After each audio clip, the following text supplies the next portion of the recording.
Selamat malam, Smart Listeners di seluruh Indonesia, dimanapun Anda berada. Kembali saya, William Darmawan, hadir menjumpai Anda dalam Smart Motivation. Bagaimana kabar Anda di malam hari ini, Smart Listeners? Semoga dalam keadaan baik, kemudian juga dalam keadaan semangat, always termotivasi dengan baik gitu ya. Apalagi menjelang akhir tahun gitu ya, sudah bulan Desember, semangat harus lebih membara karena biasanya banyak target nih di akhir tahun, Smart Listeners. Topik yang kita angkat pada malam hari ini adalah kita lanjutkan bagian yang kedua.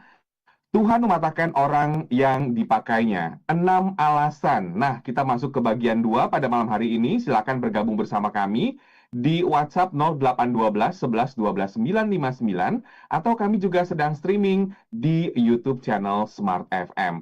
Bersama dengan founder and master teacher of TML, Theocentric Motivation and Leadership, Sales Warrior Trainer, Leadership Coach and Organizational Culture Consultant, ada Pak Eloy Zaluku. Selamat malam, Pak Eloy. Yes, selamat malam dan semangat pagi, dan pagi, Mas William. Gimana kabarnya, Pak Eloy? Luar biasa, yes, siap menginspirasi seluruh Indonesia. Baik, terima kasih tentunya di malam hari ini menemani Smart tersebut dengan inspirasi-inspirasi yang positif dalam Smart Motivation, Pak Eloy. Kita tentunya melanjutkan topik yang kita bahas gitu ya di minggu yang lalu karena memang belum lengkap gitu ya. Smart listeners ingin tahu semua gitu. Nah, mungkin sebagai pembuka boleh di-highlight nih, Pak Eloy. Very good, thank you, Mas William dan smart listeners. Kalau ada yang bertanya-tanya, untuk apa kita membahas tema ini? Dan tadi Mas William di awal sudah mengatakan ini bulan Desember banyak target-target dan itu benar banget. Nah, kalau ditarik then apa hubungan target dengan apa yang kita bicarakan? A lot, banyak banget. Karena justru ketika banyak target dan kita sedang menghadapi kehidupan yang tidak baik-baik saja, apa kabarnya target itu? Yang ada kita bangun pagi aja udah nggak semangat. Boro-boro kita mau capai targetnya. Jadi harusnya pembahasan kita pekan lalu dan malam ini, yaitu Tuhan mematahkan orang yang dipakainya. Aduh, serem banget. Well, justru ini akan menolong saya dan menolong Mas William dan juga semua pendengar untuk dua hal. Yang pertama, kuat untuk menghadapi tantangan apapun. Dan yang kedua, ketika ada teman kantor, apalagi saudara, anggota keluarga, suami atau istri, anak-anak, papa mama yang sedang menghadapi guncangan dalam hidupnya, kita jangan buru-buru melabel, mengkritik, apalagi menghina. No, karena jangan-jangan apa yang mereka sedang hadapi justru bagian dari 6 alasan yang baik ini. Nah, jadi kita akan lanjutkan di alasan ke-4, 5, 6, karena pekan lalu kita sudah bahas alasan 1 dan 2 dan 3, tetapi izin Mas William supaya ini tidak menjadi semacam pembenaran atau excuses untuk hidup tuh jadi sembarangan, bahwa kalau saya gagal, oh ya memang berarti ya saya lagi menghadapi 6 dari yang Tuhan inginkan. Perhatikan dulu bahwa ada 4 kemungkinan alasan loh sesuatu terjadi dalam hidup manusia. Ya. Jadi yang pertama ada yang namanya takdir. Ini kehendak Tuhan.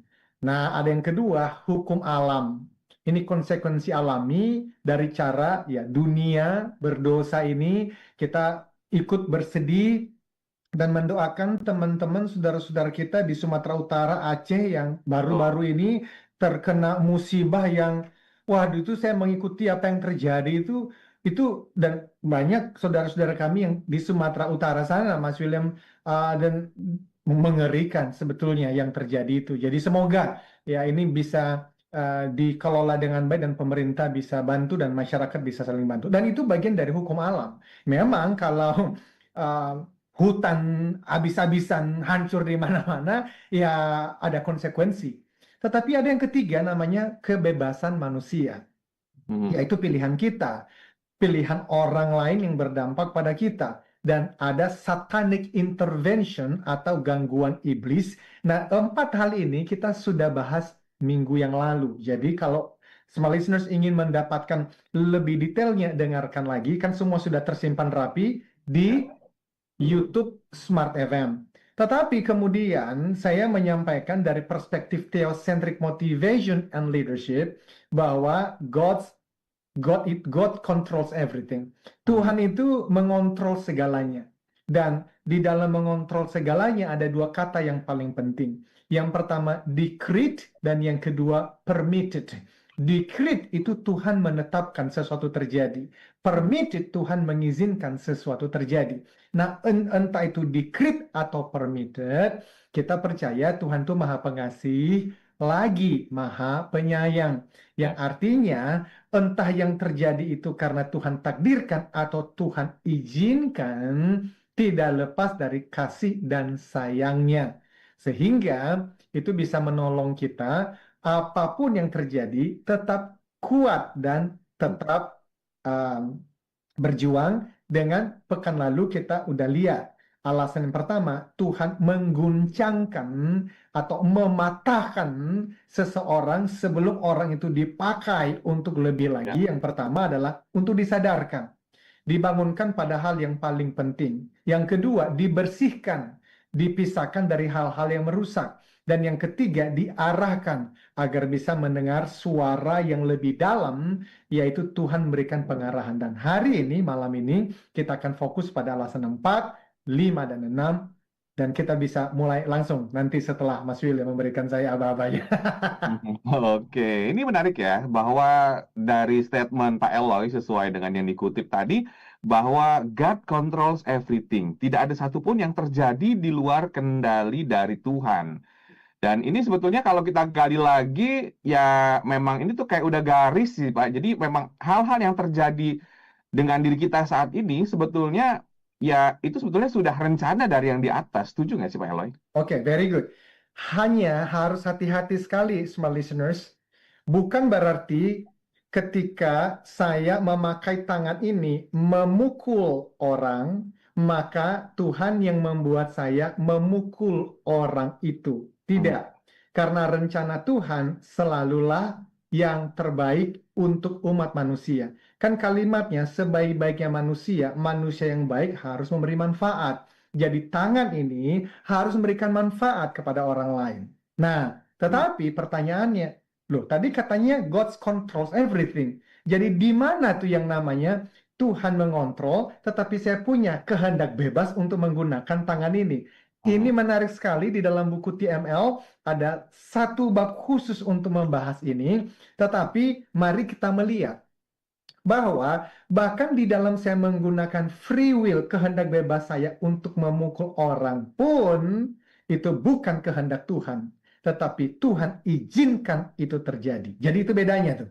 Jadi yang dikehendaki Tuhan adalah hal-hal yang baik. Tetapi kalau ada hal-hal yang buruk, Tuhan izinkan itu terjadi untuk alasan. Apa alasannya? Salah satu dari 6 alasan yang kita bahas sejak pekan yang lalu. Oke, baik. Untuk Anda semua silahkan bergabung bersama kami di WhatsApp di 0812 11 12 959 dan kami juga sedang live streaming di YouTube channel Smart FM. Smart Motivation segera kembali. Smart FM, the spirit of Indonesia. Kembali Anda simak dalam Smart Motivation bersama Eloy Zaluku. Smart Motivation.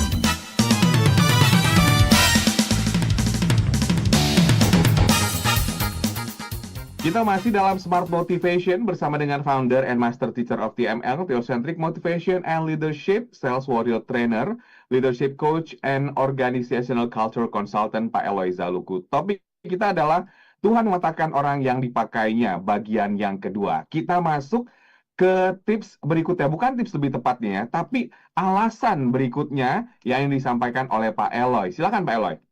Thank you. Jadi, smart listeners, kita masuk kepada alasan yang keempat. Tuhan mengguncangkan atau mematahkan seseorang itu untuk menghancurkan ilusi kemandirian. Kata kuncinya adalah ditundukkan, menghancurkan ilusi kemandirian.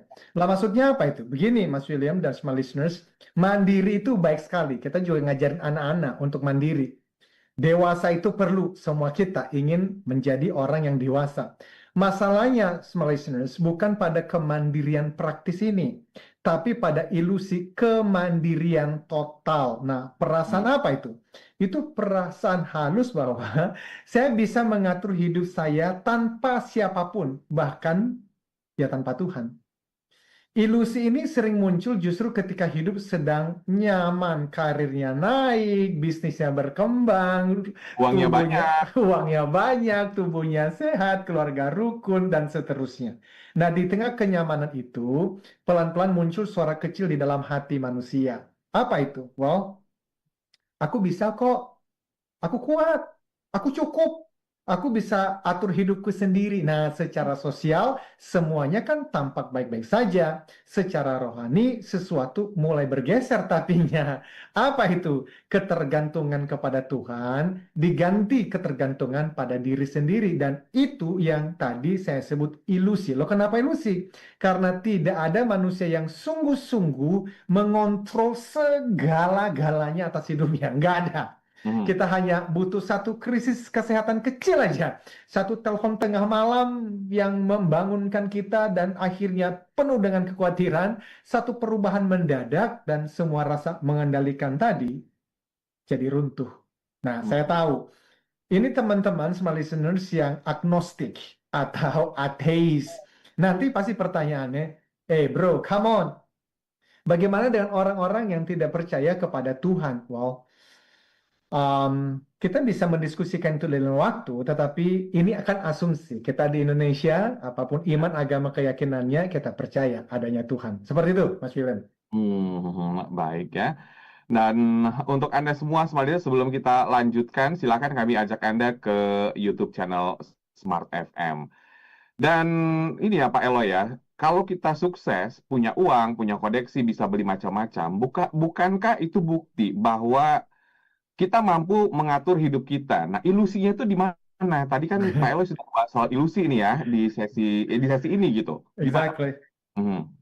Well, saya tuh ingat ya, saya ada salah satu guru itu almarhum ya, sudah meninggal tahun lalu karena cancer, usia sudah lanjut juga, namanya Dr. Timothy Keller. Beliau pernah mengatakan kalimat yang saya tuh selalu ingat sampai sekarang. Beliau mengatakan begini, bahwa salah satu bahaya besar ketika seseorang sukses, terutama secara finansial, adalah munculnya ilusi kompetensi total. Apa itu? Artinya begini, small listeners.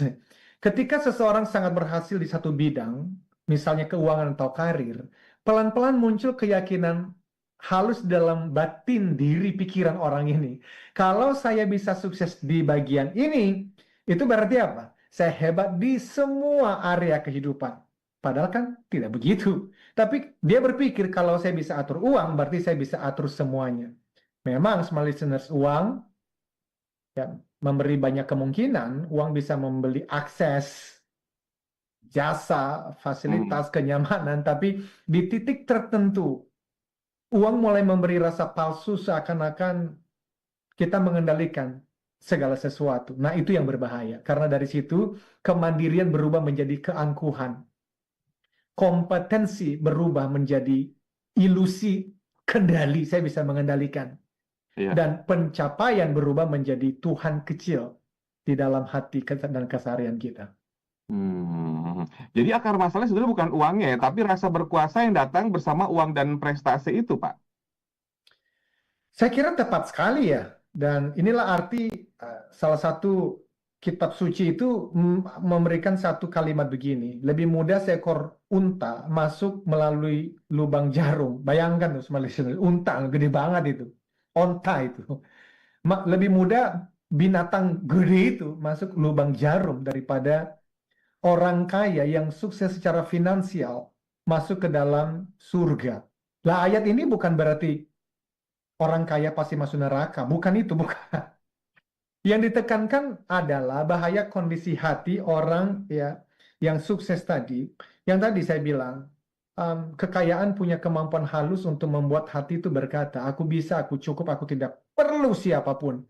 Aku tidak perlu Tuhan. Dan kalaupun nanti kelihatannya dia religius, Mhm.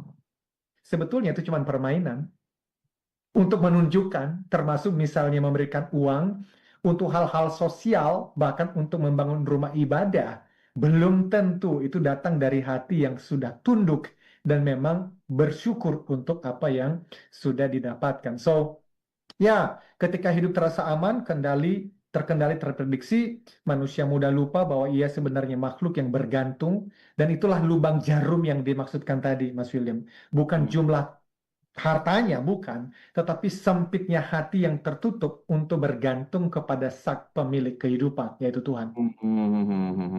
Ya, berarti orang yang paling terancam nih, Pak Eloy, secara rohani, bukan hanya yang susah, tapi juga yang terlalu nyaman. Setuju nggak sih, Pak? Ya, realitanya begitu. Bagi orang yang sangat nyaman, tantangan spiritual terbesar itu bukan memberikan, karena kan punya uang. Tetapi justru surrender itu loh, berserah. Bukan kehilangan harta yang menjadi masalah, tetapi kehilangan ilusi bahwa diriku, pusat dari segala sesuatu. Makanya orang-orang tuh ya, kalau udah punya kedudukan, lalu kehilangan kedudukannya, ada post-power syndrome.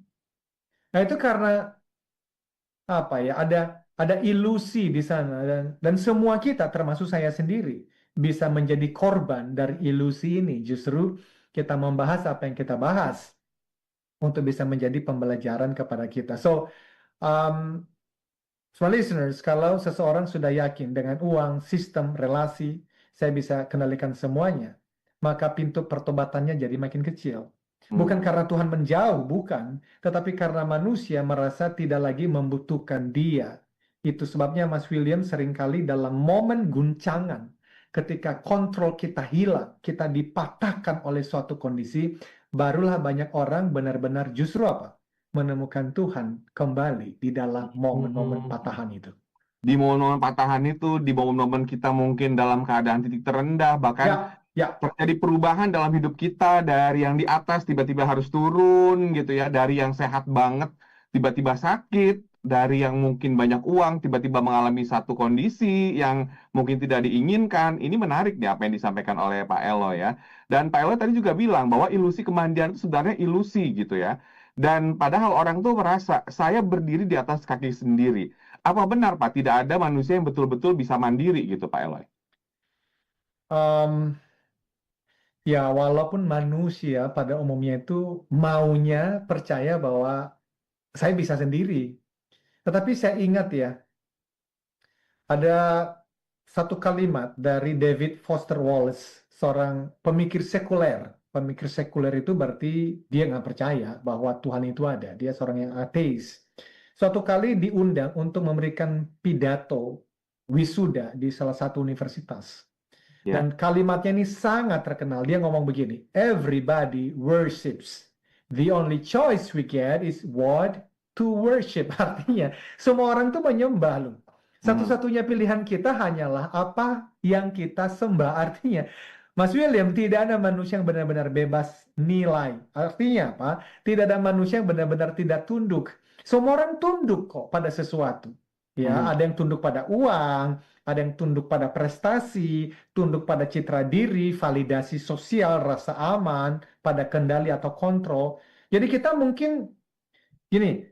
mungkin tidak mengatakannya dengan mulut, tapi hati kita berbisik. Kalau aku kehilangan ini, entah itu kedudukan, entah itu jabatan, rumah mewah, keuangan, hidupku hancur. Ya. Nah, apapun ini, kalau kita kehilangan, kita menjadi hancur, itulah objek penyembahan kita sebetulnya. Itulah tempat kita tunduk, itulah pusat hidup kita. Jadi pertanyaan bukan lagi apakah saya tunduk, tetapi saya tunduk kepada apa atau kepada siapa. Demikian, Mas William. Baik ya. Wah, ini memang banyak hal yang sebetulnya bisa kita petik ya, bahwa manusia itu juga memang sebetulnya seseorang yang rapuh ya Pak. Bahwa keangkuhan, kemudian juga rasa mandiri yang terlalu berlebihan, atau percaya diri yang berlebihan, itu juga kayak semacam apa ya, semacam ilusi gitu ya Pak Eloy. Exactly. Dan karena itu alasan yang keempat ini, kalau kita simpulkan ya untuk teman-teman smart listeners, dan saya juga mengajarkan diri saya. Kalau hari ini smart listeners, ada yang sedang berada di musim ketika hal-hal yang dulu terasa stabil, Hmm. terguncang loh. Pekerjaan berubah, rencana tertunda, kesehatan terganggu, relasi dengan suami, istri, anak-anak, mertua, rekan kerja terganggu, diuji. Jika itu terjadi, jangan langsung menganggapnya hukuman. Memang bisa hukuman, tapi tidak selalu hukuman. Hmm. Mungkin justru itu adalah undangan. Undangan untuk apa? Undangan dari Tuhan untuk berhenti sejenak. Undangan untuk berhenti hidup seolah-olah kita pusat semesta ini. Hmm. Undangan untuk menyerahkan kendali yang sebenarnya tidak pernah kita pegang kok. Undangan untuk tunduk. Bukan karena kalah, bukan. Tapi karena akhirnya kita sadar kepada siapa kita harus bersandar. Jadi, smart listeners, karena orang yang tidak pernah ditundukkan dari ilusi kemandirian, justru adalah orang yang paling, maaf saya ulang, karena orang yang pernah ditundukkan dari ilusi kemandirian, justru adalah orang yang paling siap untuk dipakai. Oleh siapa? Bukan oleh dunia, oleh presiden, oleh menteri, no. Tapi dipakai oleh pencipta dan pemelihara kehidupan ini. Orang yang tahu saya rapuh, tapi saya punya sumber kekuatan. Dan itu membawa kita ke tahap berikutnya ketika nanti kita membahas setelah ditundukkan, seseorang itu kemudian diteguhkan. Sebelum jeda nih Pak Eloy, di titik mana, di mana peran guncangan hidup itu dan apa hubungannya guncangan dengan ditundukkan ini Pak? Iya, karena kan gini ya, kita hidup di budaya yang memuja kemandirian ini. Dan sekali lagi, kemandirian praktis itu baik. Yalah, kita juga nggak mau udah remaja, apalagi sudah dewasa, umur 30, 40, 50 tahun, dan ternyata cara berpikirnya selalu bergantung kepada orang-orang di sekitar. Tidak. Tapi intinya begini, ketika kemandirian membuat kita berpikir, kita tidak perlu bergantung pada Tuhan, pada komunitas, maka disitulah kemandirian itu menjadi racun. Gini, bayangkan seorang wanita yang sangat kuat, mandiri, hebat. Ia biasa berpikir, selama saya berusaha keras, semuanya pasti beres. Ya kan kita ketemu orang-orang seperti dalam dunia bisnis. Which is, kita kan terkesima, kita terinfluence, kita menghargai, which is good. Tetapi hati-hati sekali karena garis itu bisa kemudian dilampaui. Sampai suatu hari, akhirnya dia merasa I can do everything dan tidak lagi mau bersandar bergantung kepada Sang Pencipta. Dan kemudian suatu hari orang yang ia kasihi memilih pergi, meninggalkan dia. Waduh, dia tuh baru kemudian sadar, saya sudah melakukan semuanya, tapi saya tetap tidak bisa mengontrol hati orang lain. Dan di titik patah hati itulah ia belajar. Kekuatan sejati bukan saat saya mengontrol, tetapi saat saya berani berserah. Seorang pengusaha sukses juga pernah berkata setelah bangkrut, saya dulu berpikir saya bernafas karena saya bisa sukses karena semuanya kepintaran saya. Sekarang saya sadar, saya bernafas pun itu karena belas kasihan. Dan disitulah esensi alasan keempat ini. Ditundukkan, bukan berarti kita lemah, tetapi kita sadar bahwa kita bukan pemilik kehidupan. Menarik tuh ya, tadi apa yang disampaikan oleh Pak Eloy ya, ada contoh-contoh di mana ada orang, salah satu juga wanita tadi sebagai sampel yang ambisius, kemudian bisa melakukan apa saja, cita-cita tercapai, karirnya sangat baik gitu ya, bisa mengontrol apapun. Tapi ada satu case gitu, mungkin percintaannya atau rumah tangganya itu mungkin bermasalah sehingga dia patah hati gitu di situ ya. Ya, dan itulah tema kita ini kan, dipatahkan, Tuhan mematahkan. Nah, mematahkan itu tuh maksudnya jangan selalu dilihat sebagai sesuatu yang buruk. Dan jangan langsung menghina atau meremehkan wanita yang sedang dipatahkan tadi. Karena kan kita lihat justru setelah patahan itulah dia kemudian sadar dan menjadi manusia yang lebih utuh. Baik. Untuk Anda semua, masih ada sesi selanjutnya. Anda jangan kemana-mana, kami kembali setelah jeda yang berikut ini.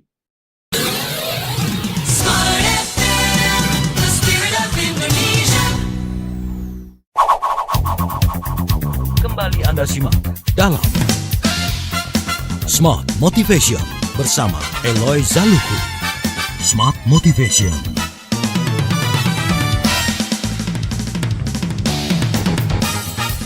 Tidak terasa malam hari ini sudah masuk sesi ketiga dalam Smart Motivation. Topik kita adalah Tuhan mematahkan orang yang dipakainya. Ada yang terlewatkan di sesi sebelumnya, jangan khawatir karena video ini kami simpan di YouTube channel Smart FM.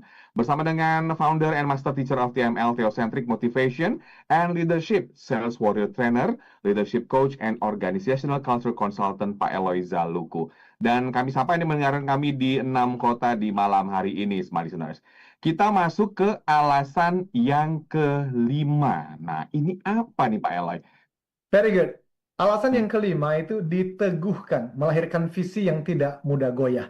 Saya bantu teman-teman yang baru bergabung dulu ya. Ada 6 alasan dan kita sudah bahas 4 alasan yang pertama. Yang pertama disadarkan, yang kedua dibersihkan, yang ketiga diarahkan, yang keempat ditundukkan. Nah, yang kelima sekarang diteguhkan. Apa itu? Well, Mas William dan Smart Listener, ini salah satu misteri paling indah dalam perjalanan manusia. Apa itu? Seringkali tujuan terdalam dalam hidup kita tidak lahir dari kenyamanan loh. Orang-orang yang mengubah zamannya, orang-orang yang kemudian melakukan hal-hal yang besar untuk perusahaan, bahkan untuk keluarga dan dirinya sendiri, itu seringkali visi tidak datang dari kenyamanan, tetapi dari pergumulan, patahan dan guncangan yang memaksa orang itu bertanya, kenapa ini terjadi? Untuk apa semua ini? Nah itu, selama hidup kita nyaman, pilihan banyak, jalannya lebar, kita bisa hidup dalam mode autopilot. Jadi apa? Ya mengalir sajalah, ikut arus sajalah.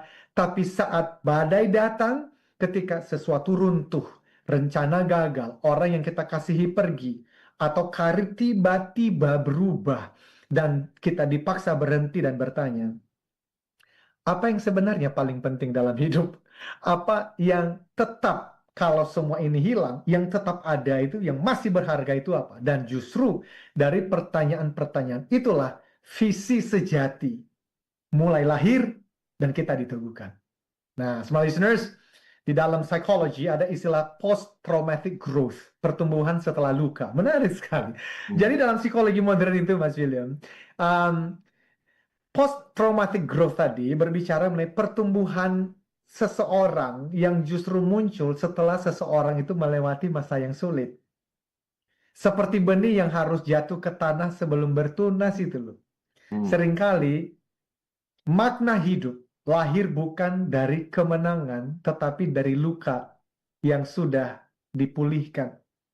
Saya teringat pernah mendengar cerita ya, seorang ibu di Surabaya, ia kehilangan anaknya dalam kecelakaan tragis. Bertahun-tahun ia hidup dalam duka dan kemarahan, dalam proses doa dan konseling. Suatu hari kemudian, dan ini butuh waktu ya, dia akhirnya mulai menyadar dan berkata, kalau saya tidak bisa memulihkan, mengembalikan anak saya, ya udah, biarlah saya menolong anak-anak lain supaya terhindar dari kecelakaan tragis seperti yang dialami oleh anak saya. Atau minimal saya akan menolong orang-orang, anak-anak yang tidak punya orang tua. Jadi akhirnya dia menolong anak-anak. Jadi hari ini dia mengelola rumah singgah yang merawat anak-anak yang berkekurangan dengan mata berkaca-kaca setiap kali dia berbicara ini. Seakan-akan dia mau mengatakan, saya tidak memilih jalan ini. Saya tidak suka pengalaman ini. Bahwa kehilangan anak, tetapi disinilah saya justru menemukan panggilan. Dan di sini saya diteguhkan. Guncangan tidak menghapus air mata, tidak. Tetapi guncangan itu ketika diproses bersama Tuhan, maka bisa mengubah air mata menjadi belas kasihan dan kehilangan menjadi panggilan. Demikian, Mas William. Karena kalau beberapa poin yang tadi disampaikan Pak Eloy, saya juga mulai menangkap gitu, mulai menyerap ada makna ketika identitas lama itu runtuh, yang sejatuh itu muncul pelan-pelan. Dan itu tuh by time ya Pak. Kan kita kan kalau ketika patah gitu ya, patah ini bukan hanya patah hati ya, atau mungkin mengalami hal yang mengguncang gitu. Itu kayak time healing gitu. Jadi yang sejati itu lama-lama muncul gitu. Mungkin nggak lama, waktunya berbeda-beda gitu. Ya, Gimana tuh, Pak? benar, waktunya berbeda-beda dan benar sekali. Yang runtuh itu kan bukan hidup kita, tetapi identitas lama. Yang patah itu sebetulnya, yang Tuhan patahkan tuh bukan diri kita ini loh. Yang Tuhan patahkan dan Tuhan guncangkan itu adalah dalam konteks alasan kelima itu identitas lama kita. Identitas yang bertumpuk pada jabatan, pada citra, pada pengakuan orang, pada angka pencapaian. Nah, ketika itu diambil, patahkan, guncangkan. Kita merasa hidup saya hancur nih. Padahal kadang Tuhan sedang mengizinkan topeng kita yang hancur. Bukan diri kita yang sejati yang hancur. Di tengah reruntuhan itulah sesuatu yang baru justru muncul. Apa itu? Arah yang lebih jelas, lebih sederhana. Motivasi yang lebih murni. Keberanian yang lebih jujur. Dan komitmen yang tidak lagi mudah dibeli oleh kenyamanan. Itulah yang saya sebut diteguhkan ini loh. Bukan lagi hidup untuk ego, tetapi hidup dari tempat yang lebih dalam. Nah, hal-hal yang kita bicarakan ini, jadi itu harusnya menolong kita untuk menjalani hidup lebih kuat di tengah-tengah patahan tadi. Dan juga ketika kita lagi nyaman, ya minimal. Karena ada juga kan pasti smart listeners yang sedang mendengarkan kita dan kehidupannya semua baik-baik saja. Saya berharap sekali ya, pembahasan ini menolong untuk tetap melihat hidup itu dari perspektif yang harusnya begini adanya. Nah, bayangkan kalau orang tuh sudah mulai memahami hal seperti ini, tidak mudah pasti untuk jatuh di dalam menghalalkan segala cara ya, demi kepentingan pribadi. Harusnya itu tidak terjadi. Demikian, Mas William. Dari mengejar sukses ke mengejar makna. Kira-kira gitu ya, Pak? Banget, banget. Jadi saya ingat ada kisah juga seorang pengusaha yang dulu mengejar satu hal. Pokoknya menang, menang, menang, menang, menang. Achieve gitu ya. Dan saya ini kan mengajarkan mengenai sales warrior. Of course, pastilah. Tetapi dan apa sih itu bicara mengenai angka. Malam nanti pun saya juga dan beberapa minggu ini banyak berbicara mengenai hal-hal seperti demikian. Tetapi pembahasan ini kan lebih dari theocentric ya. Ingat ya, theocentric motivation and leadership. Kalau bicara motivation, winning, winning, winning, achieve, achieve, achieve, achieve. Tapi saya memilih jalur pengajaran saya itu jangan hanya satu sisi gitu loh, Mas William. Iya. Jadi pembahasan ini lebih kepada theocentricnya. Walaupun saya juga mengatakan pembahasan Tuhan mematahkan orang yang dipakainya. Jangan lupa ada sisi winning, winning, winning yang jadi harus selalu balance antara spiritual, theocentricnya, tetapi juga hal-hal yang sifatnya motivational. Nah, pekan-pekan sebelumnya akan termasuk bicara mengenai psychology of money sampai 5 minggu itu banyak berbicara mengenai brain, berbicara mengenai winning, tetapi ini kita berbicara mengenai lebih makna, ini spiritual, ini theocentric adanya. Demikian, Mas William.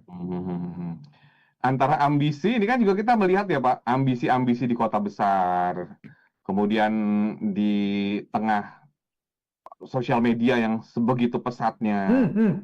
Kita kan kadang memenuhi ambisi nih, ingin ini, ingin itu, kemudian bahkan ada yang menghalalkan beragam cara gitu. Nah, bagaimana membedakan antara ambisi dan keteguhan batin tadi Pak, di tengah banyak godaan ini ya? Interesting. Tuntutan zaman sih lebih tepatnya. Interesting. Singkatnya dan simpelnya, small listeners, ambisi bisa saja lahir dari ego, dari kebutuhan pembuktian diri, dari ketakutan dianggap gagal. Ambisi mudah terguncang oleh kritik, penolakan, kegagalan sesaat. Beda loh dengan keteguhan, Mas William. Keteguhan batin itu atau inner conviction itu lahir dari ujian.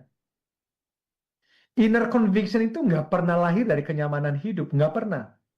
Dia hanya lahir dari ujian, yaitu tadi guncangan dan patahan. Itu jenis kekuatan yang muncul setelah seseorang itu pernah jatuh tapi memilih tetap percaya, pernah menangis tetapi tetap melangkah, Pernah kehilangan banyak, namun tidak kehilangan iman. Orang seperti ini tidak lagi digerakkan oleh, saya harus buktikan saya bisa. Melainkan, ini loh, pikirannya tuh, ini benar. Ini panggilan saya. Apapun resikonya. Ia bisa tegas tanpa menjadi keras. Ia bisa lembut tanpa kehilangan arah.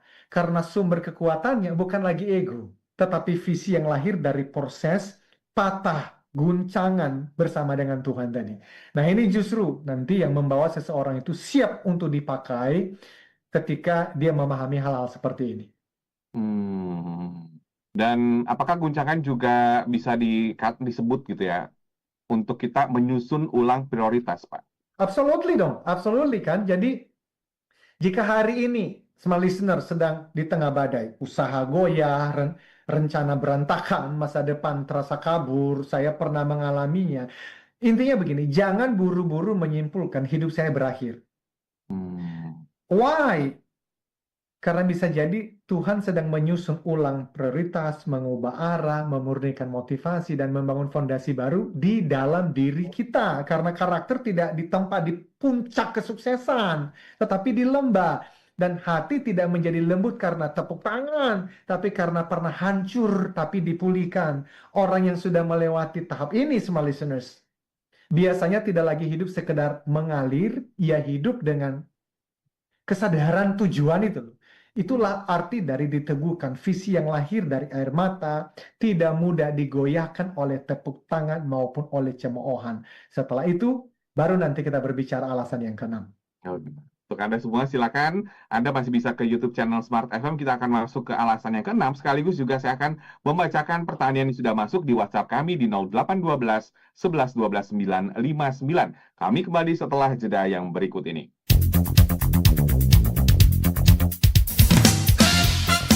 Smart Motivation bersama Eloy Zaluku. Smart Motivation. Terima kasih Anda masih bersama kami dalam Smart Motivation. Tidak terasa sudah masuk sesi terakhir di malam hari ini. Smart Listeners, Anda yang mendengarkan kami dimanapun Anda berada. Topik kita adalah Tuhan mematahkan orang yang dipakainya. Ada 6 alasan. Bersama dengan Sales Warrior Trainer, Leadership Coach, and Organizational Culture Consultant, Pak Eloy Zaluku. Pak Eloy, kita lanjutkan diskusi pada malam hari ini. Kita masuk ke alasan yang keenam nih Pak. Ini apa yang akan disampaikan nih Pak Eloy?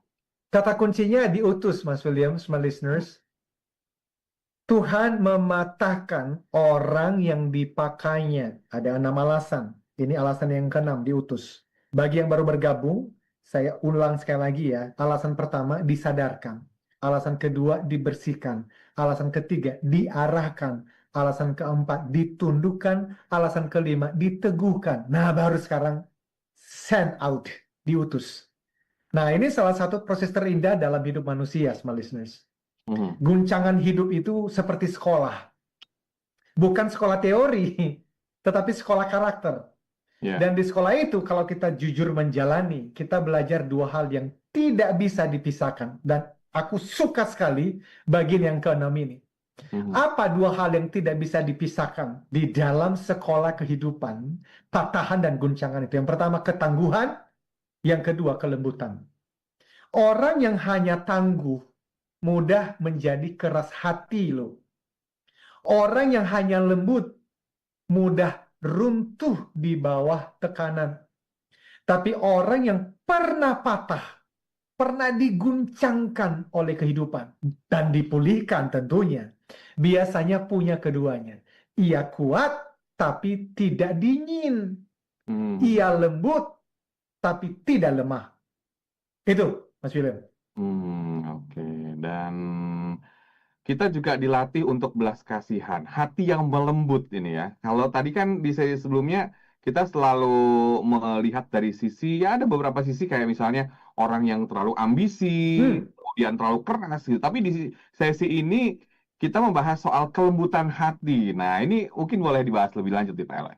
Exactly, jadi dua-duanya ya dilatih untuk berbelas kasihan, hati yang melembut. Ya betul, kan di dunia nyata pola ini sering kita lihat ya. Orang yang pernah rugi besar cenderung lebih bijak dan penuh empati. saat menasihati orang soal uang. Hmm. Pasti itu. Orang yang pernah patah hati, kehilangan orang yang dia sayangin. Dan dia dipulihkan ya. Harus dipulihkan loh. Karena kalau hanya patah hati saja dan nggak pernah dipulihkan, itu menjadi orang yang juga justru terlalu negatif. No. Patah hati dan dipulihkan biasanya lebih tulus untuk mencintai. Pemimpin yang pernah gagal di dalam kepemimpinannya, dipaksa harus turun dari jabatannya. Dan pulih dia belajar dari kejadian itu, lebih tulus justru. Memimpin dengan hati justru di kemudian hari.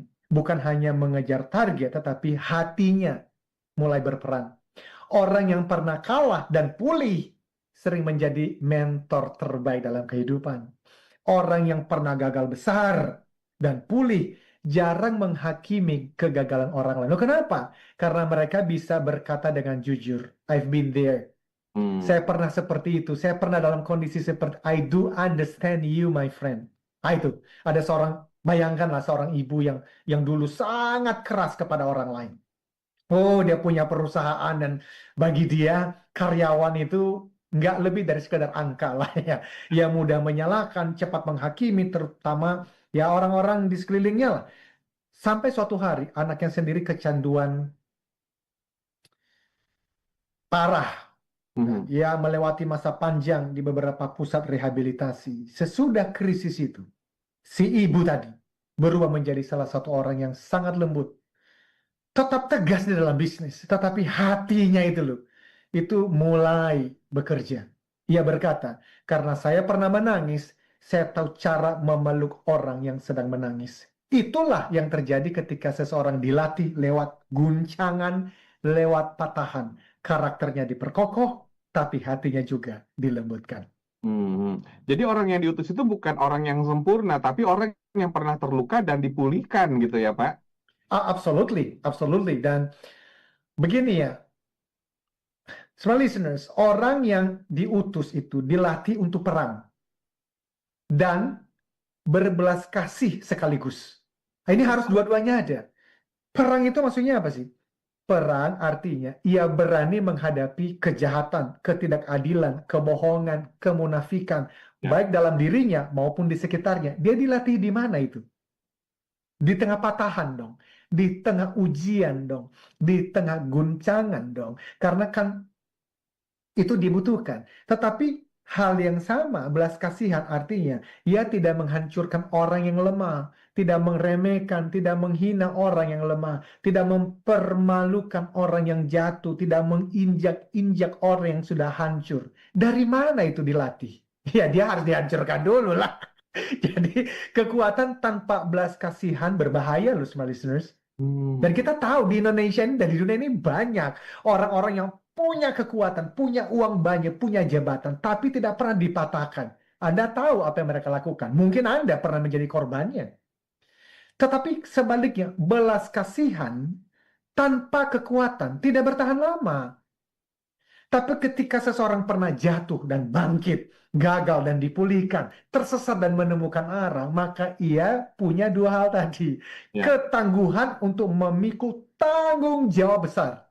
Sekaligus belas kasihan untuk menguatkan orang yang sedang lemah. We need that kind of a leader. Kita butuh pemimpin yang seperti itu di bangsa ini, di perusahaan-perusahaan BUMN dan kementerian dan swasta, dan bahkan kita juga perlu belajar itu. Sehingga nanti kita lihat bahwa small listeners, jika hari ini hidup Anda sedang diguncang, jangan buru-buru menyimpulkan bahwa Tuhan sedang menjatuhkan Anda. Mungkin dulu, justru yang sedang terjadi, Anda sedang disadarkan dari hal-hal yang membuat Anda lengah selama ini.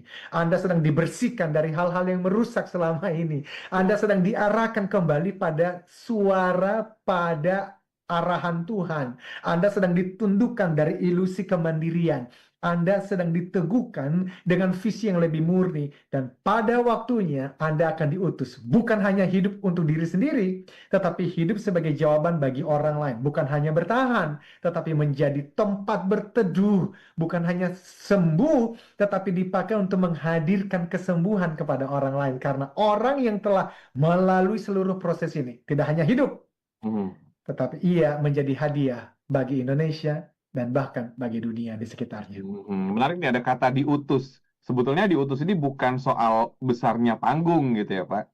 Oh, bukan, bukan. Hmm. Ya, panggung itu rezeki dan tanggung jawab masing-masing ya. Semakin besar panggungnya, ya semakin besar juga tanggung jawabnya. Marilah kita setia pada panggung-panggung kecil dulu saja. Sampai ketika nanti panggung yang lebih besar dipercayakan, kita sudah siap dua karakter tadi. Kita kuat, tetapi di saat yang sama ada kelembutan. Baik ya. Saatnya saya menyapa smart listeners yang sudah mengirimkan pertanyaan di WhatsApp kami. Ini juga dari WhatsApp yang masuk minggu lalu belum sempat kita bacakan. Oke, Jadi kita bacakan smart listeners yang berkaitan dengan topik kita di malam hari ini. Dan untuk Anda yang mendengarkan kami di 6 kota ataupun di perjalanan juga kami sapa selamat mendengarkan Smart Motivation. Selamat malam dari Ibu Alia di Jakarta Pusat. Pak Eloy, mendengar topik ini, saya seperti termotivasi untuk bangkit. Saya dalam keadaan patah hati. Mantan saya memanfaatkan saya, dan ketika saya menolak, saya ditinggalkan.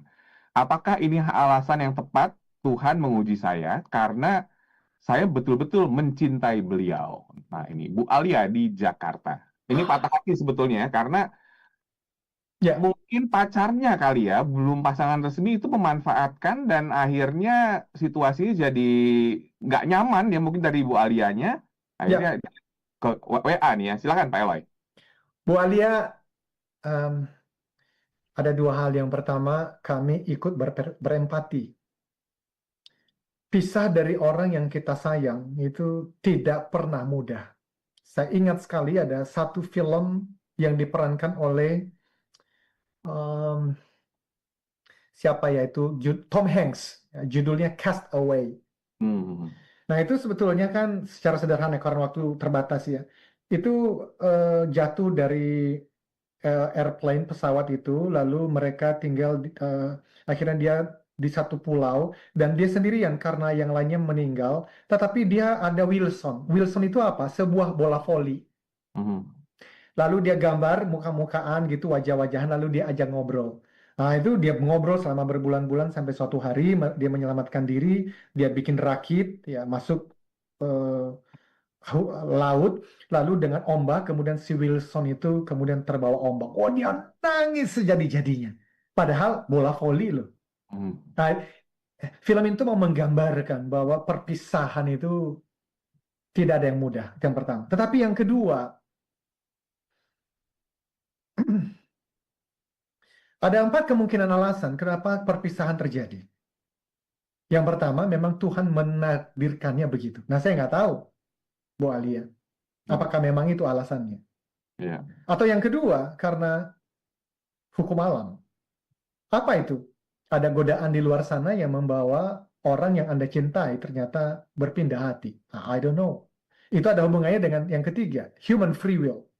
Dan ada yang keempat, satanic intervention. Tuh, yang namanya setan itu memang memisahkannya. Tetapi ingat, apapun dari keempat itu bisa jadi kombinasi. Ingat bahwa Tuhan itu Maha Pengasih lagi Maha Penyayang. Jadi kalau Ibu Alia ini adalah percaya kepada Tuhan Maha Pengasih lagi Maha Penyayang, apapun iman, agama, keyakinannya, Anda boleh percaya bahwa ini pasti ujungnya baik. Kenapa? Karena tadi itu. Ini mungkin saja justru Ibu Alia sedang disadarkan. Dari apa? Dari apapun yang selama ini tuh ternyata kurang tepat.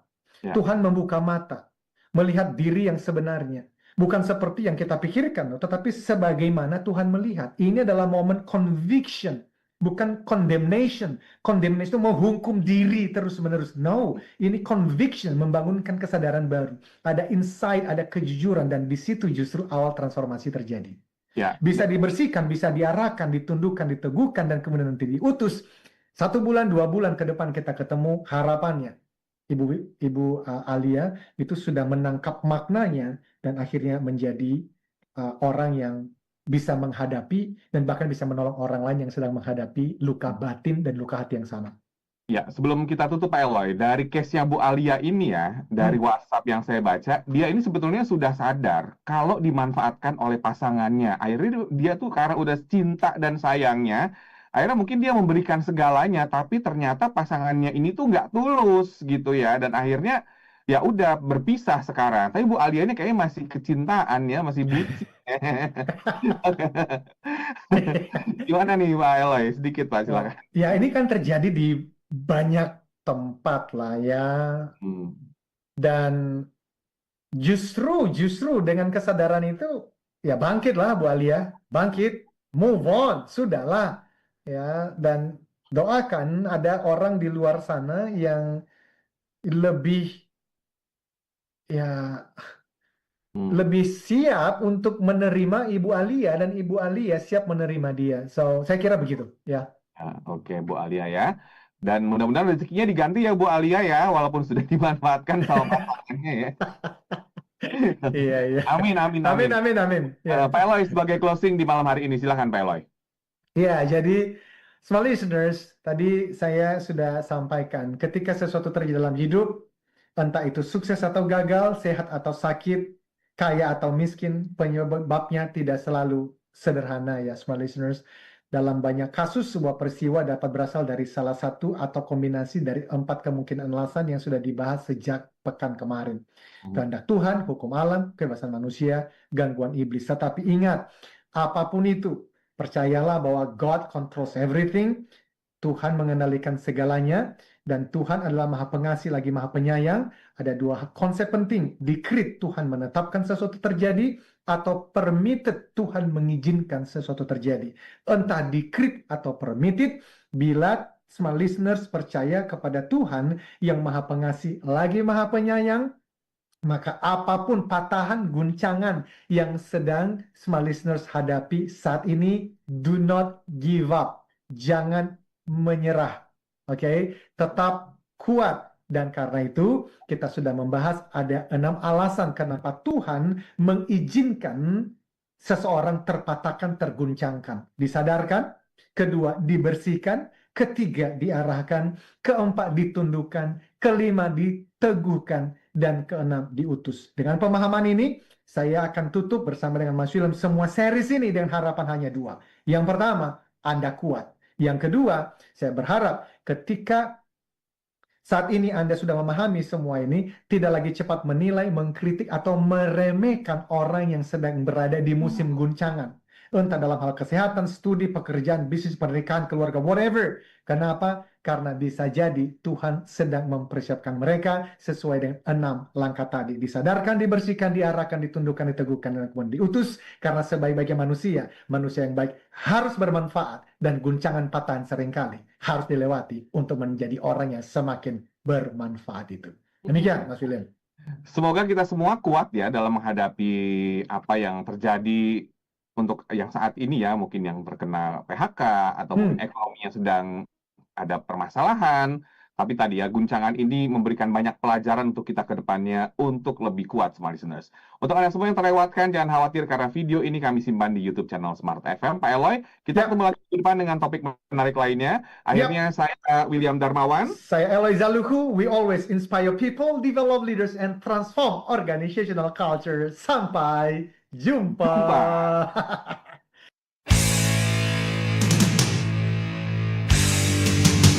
Telah Anda ikuti Smart Motivation bersama Eloy Zaluku, the one and only theocentric motivator, sales training, expert, and performance consultant. Terima kasih dan sampai jumpa.